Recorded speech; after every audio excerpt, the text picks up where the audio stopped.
안녕하세요 여러분. 오늘 하루도 평안하고 좋은 하루 보내셨죠? 오늘 주님이 우리에게 주신 말씀은요, 사도행전 7장 48절부터 50절의 말씀 읽어드리겠습니다. 그러나 지극히 높으신 이는 손으로 지은 곳에 계시지 아니하시나니 선지자가 말한 바 주께서 이르시되 하늘은 나의 보좌요 땅은 나의 발등상이니 너희가 나를 위하여 무슨 집을 짓겠으며 너희의 안식할 처소가 어디냐? 이 모든 것이 다 내 손으로 지은 것이 아니냐 함과 같으니라. 아멘. 성 루시안은 그 이단과 싸우다가 결국 9년 동안 감옥에 이제 갇히는 일이 발생합니다. 이때 당시 311년 맥시미아노라는 그 황제가 박해할 때 이제 이 성 루시안도 끌려가서 막 신문받고 고문당하고 이제 그랬거든요.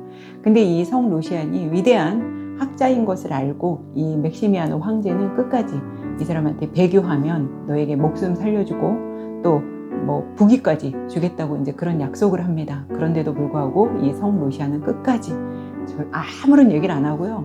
그냥 이 사람이 하는 딱 한마디는 그거예요. 나는 크리스찬입니다. 이 얘기만 하는 겁니다. 재판을 하는 법관 앞에서도 뭐에 이렇게 질문을 하면 대답 아무것도 안 하고 나는 크리스찬입니다. 그 얘기 한마디만 하는 거예요. 고향이 어디입니까? 물어도 나는 크리스찬입니다. 이름이 무엇입니까? 물어도 나는 크리스찬입니다. 계속 그 얘기를 하는데 이제 결국 9년 동안 이제 감옥에 이제 투옥되어 있다 보니까 많은 성도들이 면회를 왔겠죠. 면회를 오는 성도들한테 자기는 쇠사슬에 묶여서 이렇게 쇠사슬에 묶여 누워 있으면서도 그 찾아온 면회를 온 성도들한테 끝까지 신앙 버리지 말고 끝까지 지키라고 그런 권면을 했다고 합니다. 결국 마침내 이제 참수형으로 순교를 당했는데요. 순교 당하기 직전에 재판관이 마지막으로 할 말이 없냐 그랬더니 그때도 나는 크리스천입니다라고 하고 이제 죽었다고 합니다. 그 얘기를 보면서 오늘 이제 사도행전 제가 여러분들한테 7장 읽어드렸는데요. 7장 앞에 있는 부분이 6장, 당연히 6장이겠죠. 6장의 내용이 뭐냐면 헬라파 과부와 이때 당시에 헬라파 과부들과 히브리파 과부들의 어떤 갈등에 대한 이야기입니다. 뭐냐면 이제 날마다 교회에서 이렇게 구제를 하는데 히브리파 과제들은 매일매일 그냥 따박따박 구제를 받는 반면에 헬라파 과부들이 그 구제에서 이제 배제되는 거예요.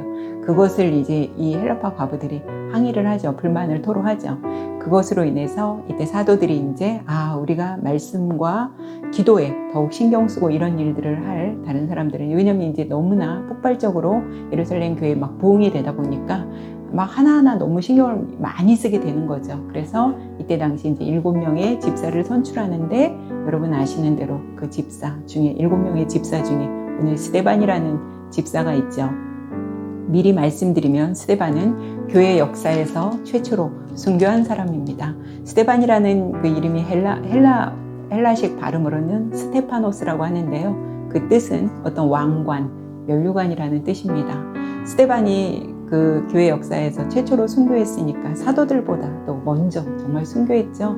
어떻게 보면 그 이름에 맞게 의의 면류관을 쓰는 인생이 됐다고도 볼 수 있습니다.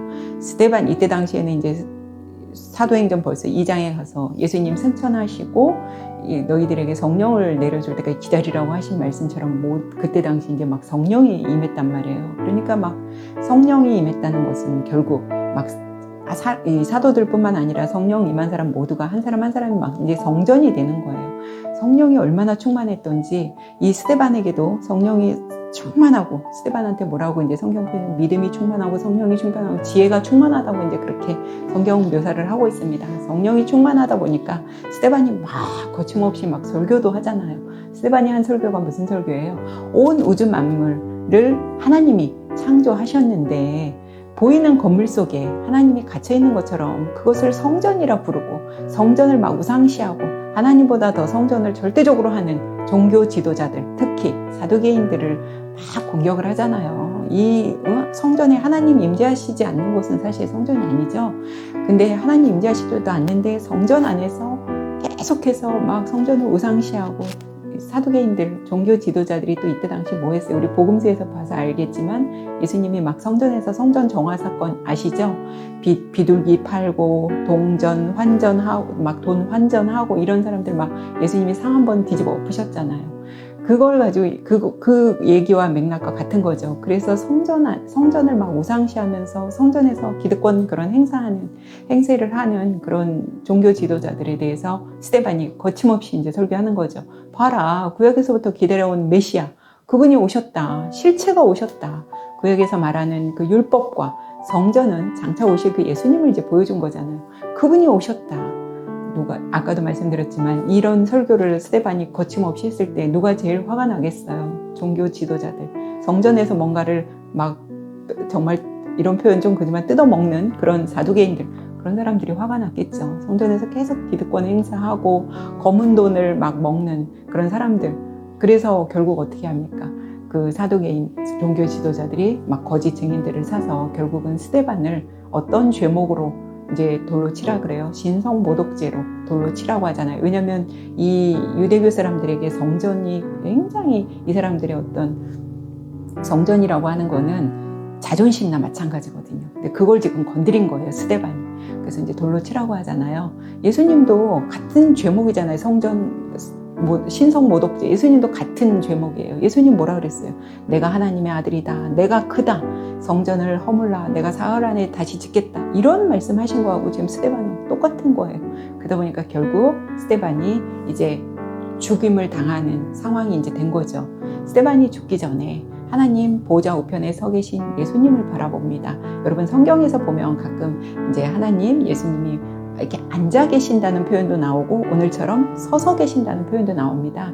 성경에서 이제 앉아 계신다는 건 어떤 통치, 심판을 말하는 거고요. 오늘처럼 이제 서서 계신다. 스데반은 지금 예수님 서 계시는 모습을 봤거든요. 서 계신다는 건 뭐냐면 중보하시는 예수님인 거예요. 지금 스데반을 위해서 얼마나 예수님이 지금 하늘 보좌 우편에서 서서 스데반을 위해서 중보하고 계시는 거예요.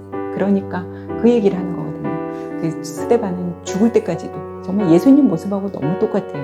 예수님도 십자가에서 달리실 때 그랬잖아요. 저들의 죄를 용서하여 주옵소서라고 이제 하나님께 예수님도 그랬는데 스데반도 죽을 때 저들의 죄를 용서하여 달라고 똑같은 그런 기도를 합니다.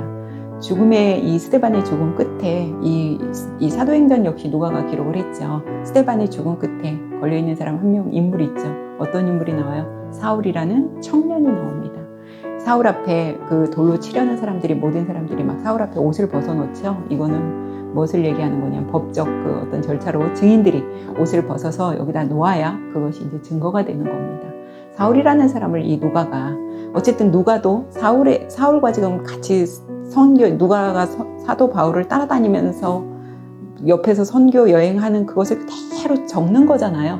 어떻게 보면 이 사건을 제일 잘 아는 사람이 누구겠어요? 사도 바울이죠.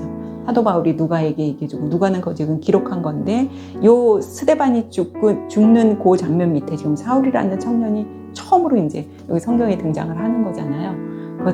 그랬던 것처럼 이 바울의, 이제 이 얘기 다음에 8장에 이제 스데반의 설교가 나오고 9장에 뭐가 나와요? 사울이 드디어 회심한 얘기가 나오잖아요. 그랬던 바울이 이렇게 스데반을 돌로 쳐 죽일 때 자기가 어떤 행동대장 같은 그런 신분이었던 이 바울이 어떻게 돼요?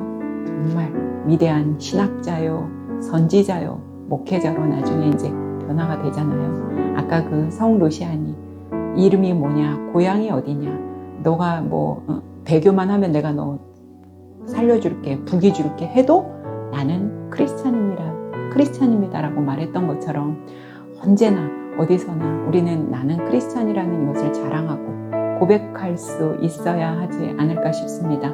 혹시 왜 우리 요즘 막 코로나로 인해서 한동안 초기에는 막 그랬잖아요. 교회 가는 것도 괜히 사람들 눈치 보고 막 그랬잖아요.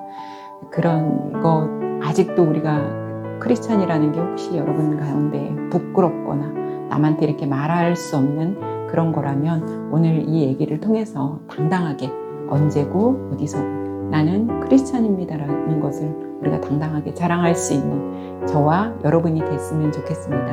오늘 하루도 수고 많이 하셨고요. 우리는 내일 뵙겠습니다.